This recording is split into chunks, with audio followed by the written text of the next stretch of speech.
Hi all, this is Once and Future Gamer, and welcome to another Pokemon challenge.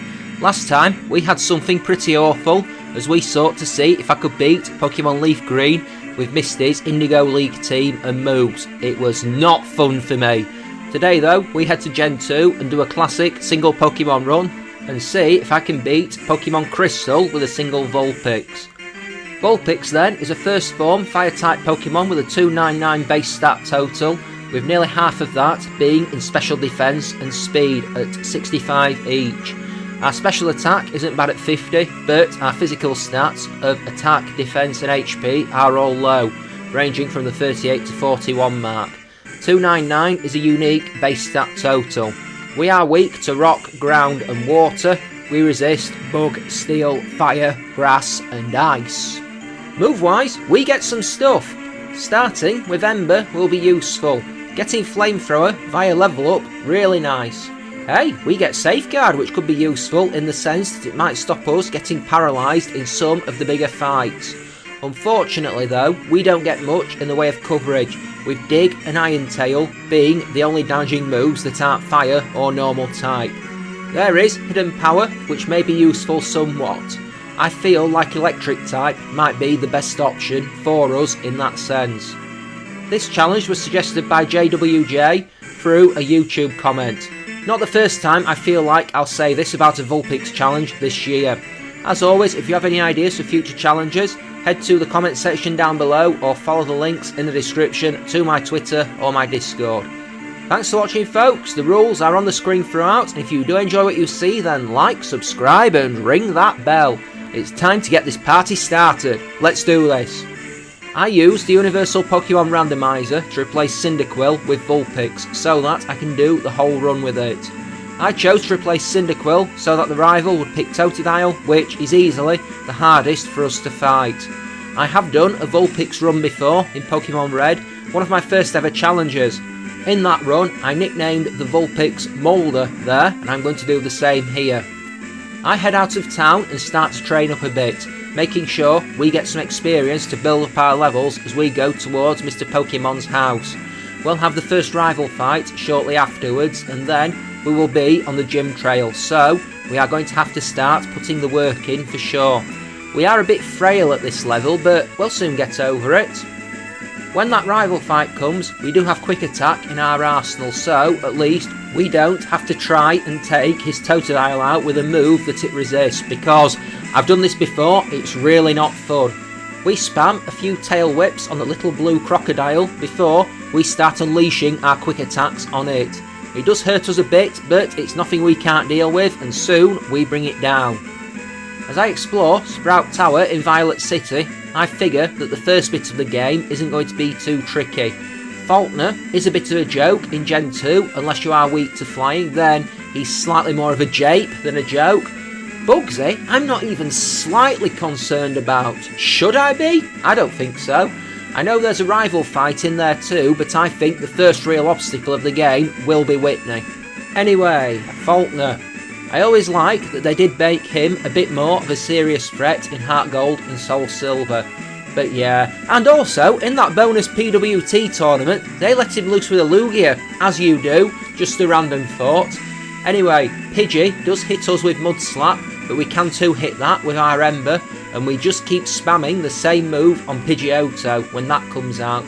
And thankfully, on 2 counts, we don't miss a move, and it never doubles down on Mud Slap, hitting us with 2 Gusts, but we can free-hit that with Ember for badge number 1. I head through the next bit of the game, clearing out the Union Cave, and then I do my good deed for the week and forcibly eject Team Rocket from the Slowpoke well, making sure that I fight everyone to get my levels up. After the gym, there will be a rival fight and he will have a second stage starter, so I need to be wary there. The Bug Gym then, and the fight with Bugsy. This is surely not going to be an issue. Maybe Cypher might cause a problem or two, but for the most part, we've surely got to be fine here. If we can't win in this gym, it's surely going to be bad for the rest of the run. Metapod, unsurprisingly, goes down to Ember, and when the Kakuna comes out next, we have the same result. 1 Ember, 2 down. Cypher is actually faster and hits some Fury Cutters, 2 of them. As 2 embers, drop it onto red health, but for all its speed, it's not faster than quick attack, and we soon drop it for badge number 2. We have the rival fight at the city gates then, and I am a little worried, but we might be fine. I can stop his Croconaw with Confuse Ray if the need arises. Possibly. Ghastly survives Ember and puts us to sleep, spamming a barrage of licks on us as we spend several turns asleep before we wake up and finish it with another Ember. Then Croconaw emerges, and we've lost a decent chunk of HP. We use Confuse Ray and Tail Whip as it does hit itself before shaking the confusion off and drops us onto about a third of our health with Water Gun. I confuse it once again and then start to land quick attacks on it. It hits itself twice, which is a mercy because I don't think we'd have won otherwise. Last is Zubat, and although it lands a bite, 2 embers soon bring it down. It has been well established throughout the last few decades that Whitney has the potential to be problematic. There is the Satanic Cow and what it can do. It is probably worth remembering that Clefairy has decent special defence as well, from what I can remember, and can shrug off a few Ember attacks. With Metronome, there's always that potential for something really unpleasant to emerge too. Miltank is faster than us. We get wrecked with Rollout very quickly, and it's clear that we are going to struggle to take this victory at this level. Not without some fortune anyway. FYI, I looked it up. Clefairy and Vulpix do actually have the same special defence, just saying. I come back in at level 30 and make a few more tries, and eventually we get an effort where things really go to plan. Versus Clefairy, we 2-hit that with Ember, getting the burn, and when it goes to Metronome, it only uses Sharpen. We land Confuse Ray on Miltank, and though she hits 2 turns of Rollout while we land Embers, the confusion crucially kicks in on the turn that would have ended us, and as she hits herself, we drop her with a 4th Ember. It is on to Ecruteak next, and I battle through the Kimono Girls, thinking about what is ahead. The rival fights may be tricky, but I am not too concerned about Morty or Jasmine, the latter for quite obvious reasons. Price could go either way, but not too sure off the top of my head how many water moves he has. Chuck's Poliwrath might be an obstacle, but we will have to see. Before we can enter the gym, we have to go into the Burn Tower and take on the rival, and as his starter gets stronger, we're going to have an obstacle that could be tricky to overcome, but we have to do what we have to do. When the fight begins, we one-shot Haunter with Flamethrower and confuse Croconaw with Confuse Ray, and then we start to hit quick attacks. We crit a quick attack, but it also crits Water Gun on us, which very much not ideal. We have to confuse it again, and thankfully it hits itself a bunch of times as we bring it down before it can end us. Zubat goes down to Flamethrower, and the Magnemite Outlast suffers the same fate. The firepower just being too much for it. We have the Ghost Gym next, and I'm pretty ready for this. It's probably going to be Flamethrower all the way. It's not like we have something else that we can hit them with. Morty's Ghastly is up first, and well, we just straight up one-shot it with Flamethrower. Haunter number 1 goes down in the same way, and then the Gengar, out third, survives Flamethrower and counters with a Shadow Ball, which actually does decent damage, but another Flamethrower takes that out. And then, versus the second Haunter, we end it with Flamethrower to give us the 4th badge. Before going to the Lighthouse and Olivine City, I decide to make a detour over to the Lake of Rage and get the Hidden Power TM, just purely because I am very curious. This could either significantly enhance our move options going forward, or it could prove to be somewhat irrelevant. I test it on a Noctowl for neutral damage, so that narrows it down somewhat, and when the Hidden Power is super effective on Eradicate, my suspicions are confirmed that the move is Fighting type, which not entirely useful. I'm not going to use this move for the time being. Anyway, as I climb the lighthouse, let's do some Vulpix trivia. This may shock and amaze you, but Vulpix got a regional variant in Gen 7, an Ice type. I don't know if I've mentioned it before, but I am very sorely tempted to do an Alolan Vulpix run in Ultra Sun at some point. I think it might be horrible, but I'm tempted to try it. Vulpix and Ninetales are classed as the Fox Pokemon, a category also shared by Fennekin, Nickit and their evolutions. The beta names in red and blue listed Vulpix as Foxfire, which I really like. I'm not going to lie, that is a great name. Vulpix and Ninetales are the only Pokemon whose Alolan forms are obtainable in Legends Arceus. Vulpix can be seen as a parallel to Growlithe. Both are Gen 1 Pokemon that evolve once by a Firestone. Vulpix is exclusive to Pokemon Green, International Blue, Silver, Leaf Green and Soul Silver, while Growlithe is found in the opposite versions. Growlithe has a 75% chance of being male, Vulpix has a 75% chance of being female. They are both in the Field Egg group, can have Flash Fire as their ability, and their shinies are yellow from Gen 3 on. Both are based primarily on canine-like creatures of Japanese folklore. Both have received regional forms. Vulpix's national Pokédex number and Kitakami Pokédex number are identical. Vulpix may be based on a red fox and the kitsune of Japanese legend, which are said to have many tails, extremely long lifespans, and supernatural powers such as the ability to breathe fire. After reaching an advanced age, Kitsune take on spirit forms, which may explain why the lines can learn various ghost and psychic type moves. I don't know if I pronounced Kitsune right. I remember there was an old X-Files episode entitled Kitsunagari, which I remember from that episode translates as Fox Hunt.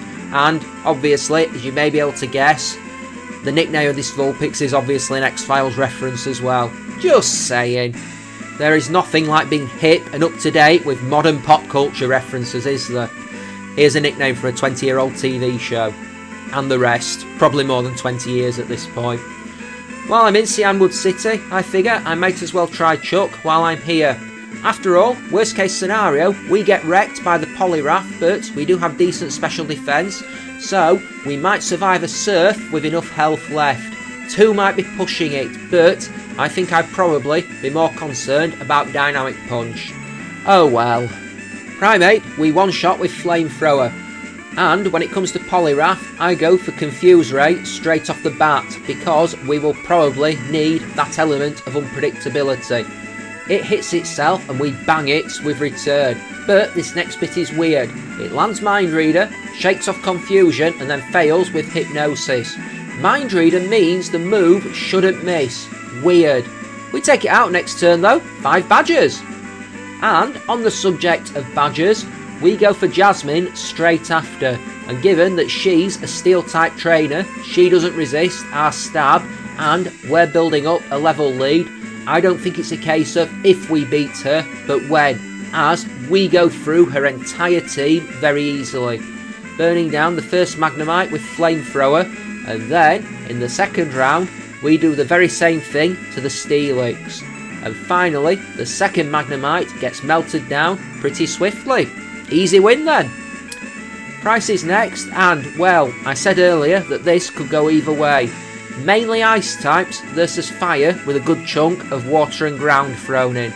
Oh well, we'll have to do what we can. Not worried though. Seal goes down to a single return, and in the next round, Dewgong survives Flamethrower before hitting Headbutt, but another Flamethrower brings it down, and then we one-shot Piloswine with a Flamethrower to give us the 7th badge.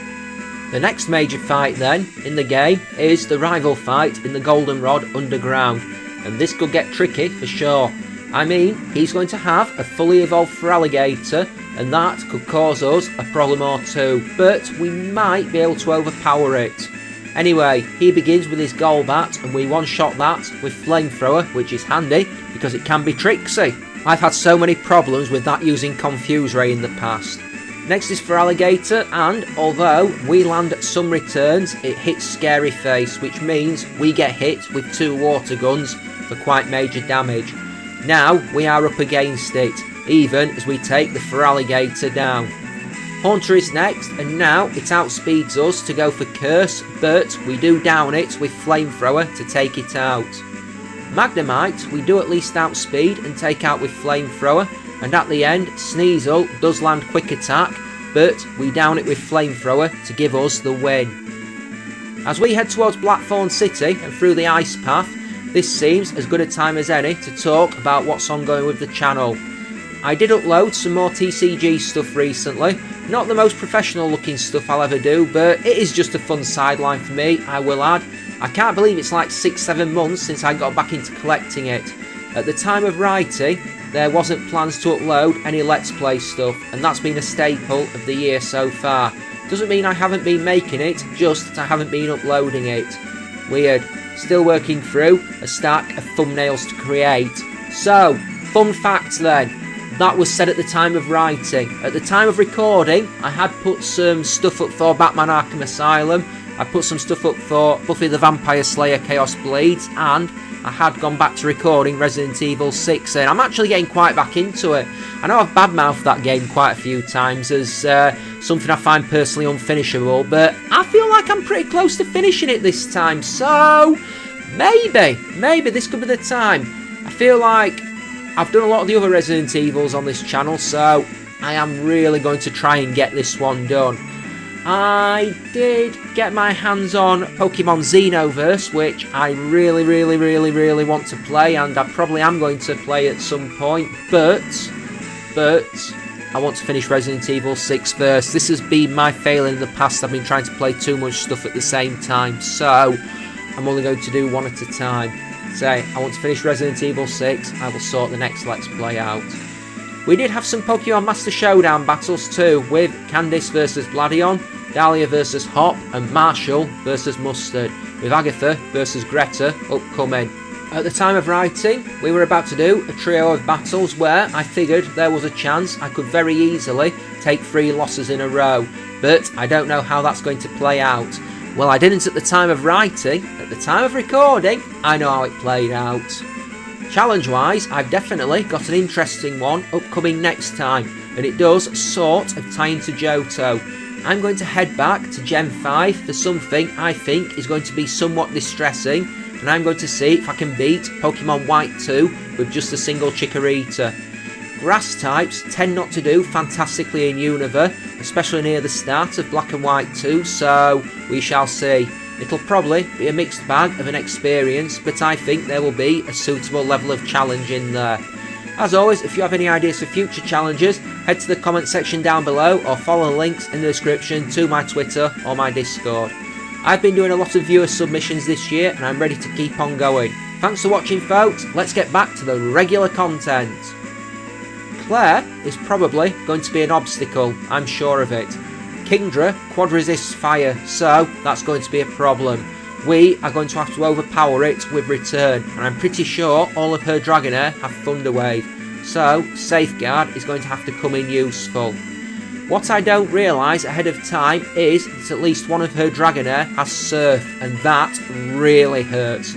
Though not quite as much as when Kingdra uses it with Stab. I make several attempts on this battle, and it isn't long before I realise that I need to get insanely lucky to do it at this level, as we can't quite one-hit the Dragonairs, and that extra turn is killing us. I make a return at level 65, and I'm curious to see if a difference will be made at this point. We didn't hit hard enough last time, but this time we shall see. And when the battle begins, it is exceptionally pleasant to see that we can now one-hit the Dragonair with Return. We confuse the Kingdra and it hits itself, and although we can take it out mostly unscathed with 2 returns, we do get hit with a smoke screen, which not ideal. It comes into play next turn when we miss an attack on Dragonair number 2 and get clipped with Slam, but we down it with Return and then do the same to the 3rd Dragonair, and we are almost there for the last badge. We've just got to deal with Claire's Hissy Fit now. As I infamously said on the commentary for the Claire vs Whitney battle that took place on Pokemon Master Showdown some weeks back, it's a battle between a gym leader who refuses to give you a badge when you beat her versus a gym leader who refuses to give you a badge when you beat her. I say infamous, it's a relative thing. In my own personal little corner of the internet, maybe. As we are going through Dragon's Den, I did the research on this, and since I've done it for the last few challenges, I did do a YouTube search to see if this challenge has been done before. Now, when I typed "can I beat Pokemon Crystal with a single Vulpix" into YouTube, the first entry that came up was a speedrun challenge with Ninetales, so having searched through, I don't think that this has been done before. I did do a search to see if it had been done in gold or silver, and the closest I found was a heart gold run with a simple Vulpix, which, fair where fair is due, I think that would be pretty tricky. So yeah, this may be unique-ish. I did find a few Gen 1 and Gen 3 runs, but to be fair, I've done a Gen 1 run with this Pokemon, so I already knew at least one existed on YouTube. I am approaching Victory Road, and I suppose I should mull over what's to come. The Elite Four in this game are not the trickiest of opponents, but there are still one or two moments that could be problematic. I am worried about hitting hard enough on some opponents. I will stand by that statement. Will likely won't be an issue, his Slowbro aside, perhaps because that thing is bulky. He has two Pokemon weak to fire though, in Jinx and Exeggutor, so that'll be handy. Koga is liable to be pretty easy. Muck and Crobat might be slight issues, but the other three on his team are exceptionally flowerable, so yeah. Bruno has Onyx, but we've been knocking those things out for fun throughout this run, so I'm a bit more concerned about Machamp, but not by much. Karen is probably going to be her usual awkward self with the Umbreon and Sander tactics, but we should have enough to get through. I do think Lance is going to be a rough ask at this level, but we will have to see. Before we go much further, we have the rival fight in Victory Road. This might be a little tricky, we should have enough to get through, but it is worth remembering that the last one wasn't entirely smooth sailing. He begins with Sneasel, and we blast it with Flamethrower for an easy win, before Feraligatr is next. We go for Confuse Ray, and it hits itself twice in confusion. As a result, we drop it with 2 returns. Golbat goes down to Flamethrower, and so, in the next turn, does Haunter.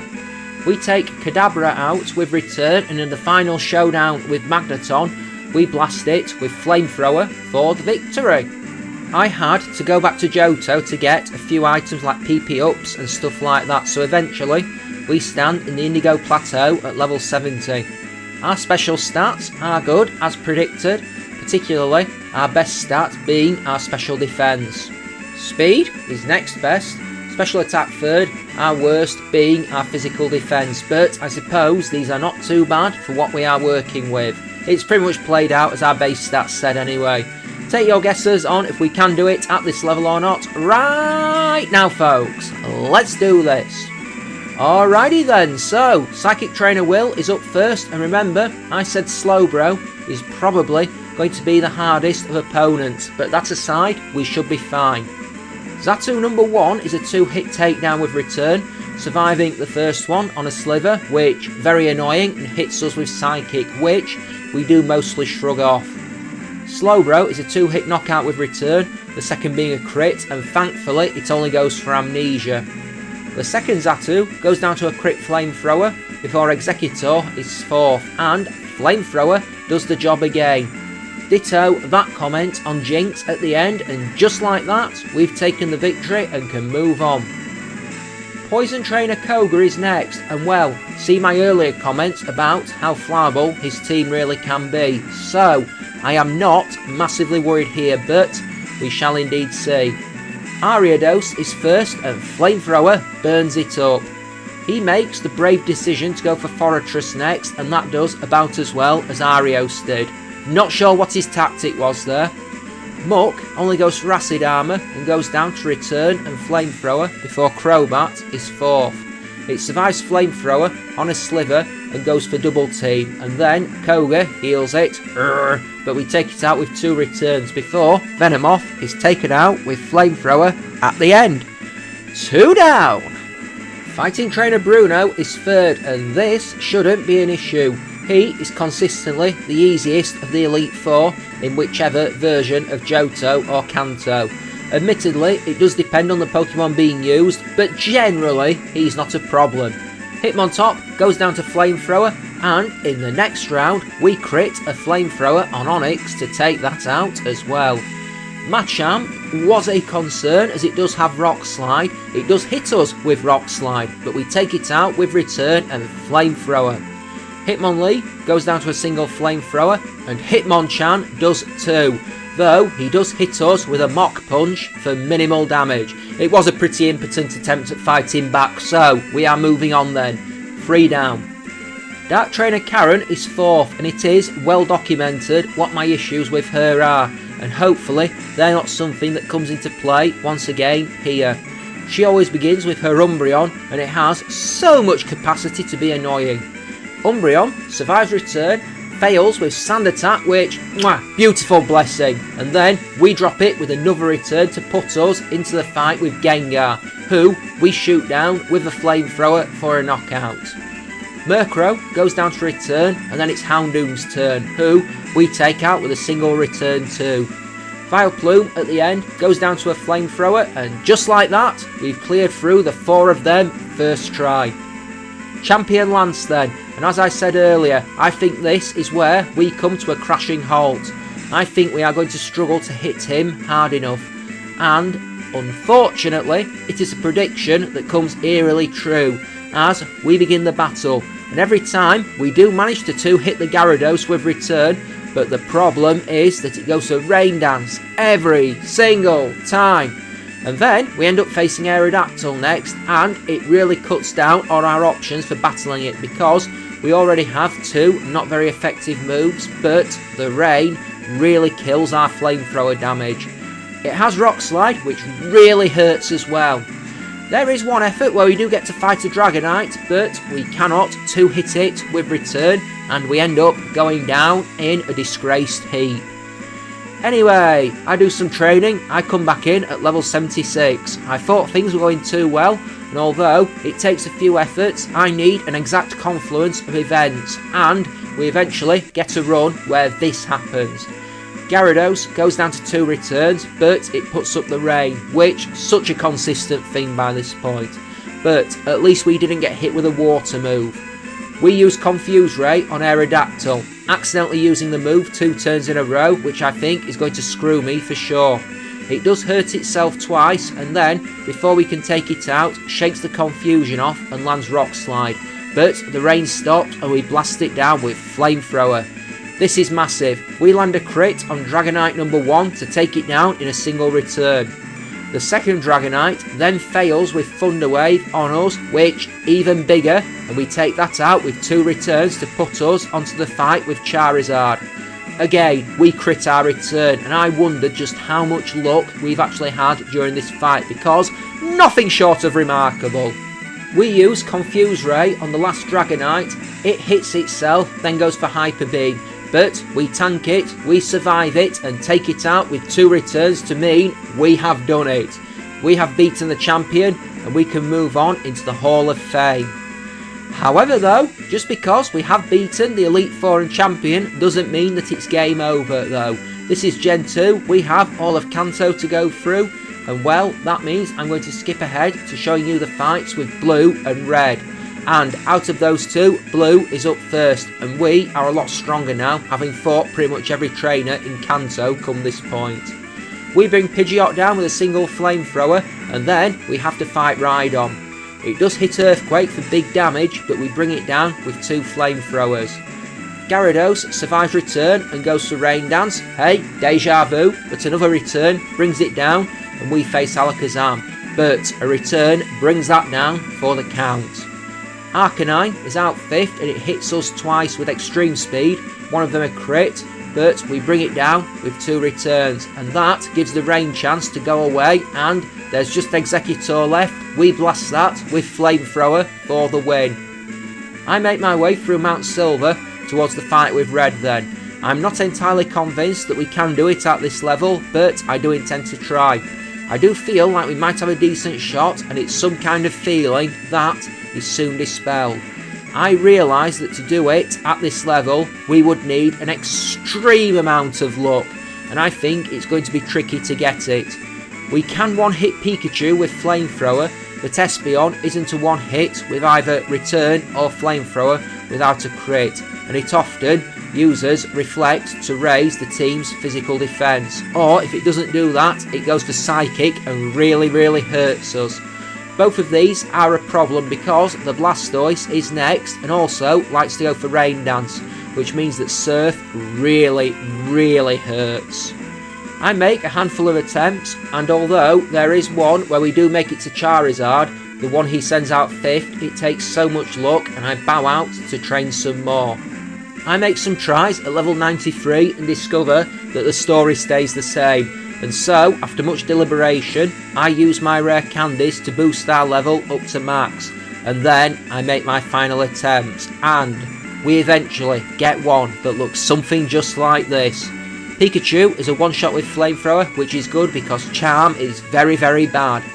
Espeon survives return and goes for Reflect. We use Confuse Ray to waste a turn but get hit with Psychic before we bring it down with Flamethrower. We confuse Blastoise, it hits itself a bunch of times and we land returns. Although it does get Rain Dance up, we bring it down unscathed, which pretty good. We confuse Snorlax twice and go for Safeguard since I lost one effort to Body Slam Paralysis earlier, but it only goes for Amnesia repeatedly, and we can soon bring it down with a flurry of return attacks. Charizard is a free hit with return. We get hit with 2 wing attacks in the process, but we shrug them off, that's not a problem, and that brings us into a straight shootout with Venusaur, and we draw faster. We blast it with Flamethrower to give us the victory, and we are done. Well, that was fun. A bit of a simple one, but I am happy to have done it. I do like Vulpix, it's a good design for a Pokemon. I always feel like it's a very Gen 1 Pokemon, which I compliment. Anyway, thanks for watching folks, I hope you enjoyed. If you did, please don't forget to leave a like, call out with a comment and smash that subscribe button. I wanted to do a simple one because I don't think the next one will be that.